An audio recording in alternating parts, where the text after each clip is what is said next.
بسم اللہ الرحمن الرحیم۔ خواتین و حضرات، میں ہوں رابعہ عثمان اور آپ سب کو السلام علیکم۔ 8 محرم کو کربلا کا منظر اور بھی زیادہ کربناک اور دل دہلا دینے والا ہوتا ہے۔ یہ دن غم، صبر، وفا اور قربانی کی لازوال داستانوں سے بھرا ہوا ہے۔ ویڈیو میں آگے بڑھنے سے پہلے اگر آپ ہمارے چینل پر نئے آئے ہیں تو برائے مہربانی ہمارا چینل رابعہ عثمان اسلامک ٹاکس کو سبسکرائب کریں تاکہ آنے والی تمام ویڈیو کی نوٹیفیکیشنز آپ کو مل سکیں۔ 8 محرم الحرام 61 ہجری میدان کربلا میں شمر ابن ذی الجوشن یزید کے حکم پر کربلا پہنچ چکا ہے۔ وہ اپنے ساتھی یزیدی فوج کا ایک نیا بڑا دستہ لے کر آیا ہے۔ اب یزیدی لشکر کی تعداد ہزاروں میں پہنچ چکی ہے، جبکہ امام حسین علیہ السلام کے خیموں میں کل 72 جانثار اور ان کے اہل بیت ہیں۔ یہ دن وہ ہے جب امام حسین علیہ السلام کے خیموں میں پانی مکمل طور پر ختم ہو چکا ہوتا ہے۔ حضرت عباس علیہ السلام بار بار فرات کی طرف دیکھتے ہیں، مگر حکم امام علیہ السلام کے بغیر پانی نہیں لیتے۔ بچوں کی زبانوں پر صرف ایک جملہ ہے، پیاس لگی ہے چچا۔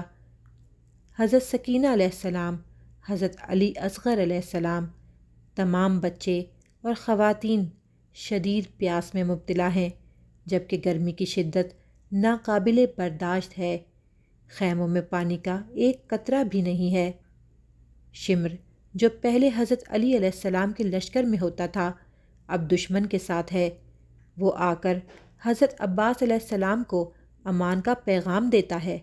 عباس، تم چاہو تو یزید تمہیں کچھ نہیں کہے گا، تم میرے رشتہ دار ہو۔ مگر حضرت عباس علیہ السلام کا جواب تاریخ میں سونے سے لکھنے کے لائق ہے۔ شمر، لعنت ہو تیری امان پر، ہم حسین علیہ السلام کے ساتھ جیتے ہیں اور ان کے ساتھ ہی مریں گے۔ خیموں میں حضرت زینب علیہ السلام، حضرت ام کلثوم علیہ السلام، حضرت رباب علیہ السلام اور دیگر خواتین صبر کا پہاڑ بنی ہوئی ہیں۔ چھوٹے بچے روتے ہیں، حضرت علی اصغر کا گلا خشک ہو چکا ہے۔ امام حسین علیہ السلام بچوں کو گود میں لے لے کر ان کے سروں پر ہاتھ پھیرتے ہیں اور فرماتے ہیں، صبر کرو میرے بچوں، جلد ہی تمہیں جنت میں ٹھنڈا پانی ملے گا۔ یزیدی لشکر کی طرف سے سخت دباؤ ہے، یا بیعت کرو یا قتل کے لیے تیار ہو جاؤ۔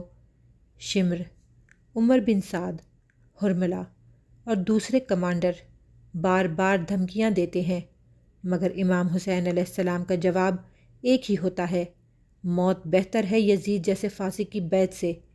ہر لمحہ اہل بیت کے لیے امتحان ہے۔ یہ دن ایمان، صبر، وفا اور تقوی کا سب سے بڑا مظاہرہ ہے۔ حضرت علی اکبر علیہ السلام، حضرت قاسم علیہ السلام، حضرت عباس علیہ السلام اپنے امام کے گرد ایسے جمع ہیں جیسے پروانے شمع کے گرد۔ 8 محرم کا سورج غروب ہو چکا ہے، خیموں میں سکوت چھایا ہوا ہے، صرف بچوں کے سسکنے کی آوازیں اور بیبیوں کے بین سنائی دیتے ہیں۔ رات آتی ہے، امام حسین علیہ السلام عبادت میں مشغول ہو جاتے ہیں، بیبیاں دعائیں مانگتی ہیں اور میدان کربلا کل کے دن کے لیے تیار ہوتا ہے۔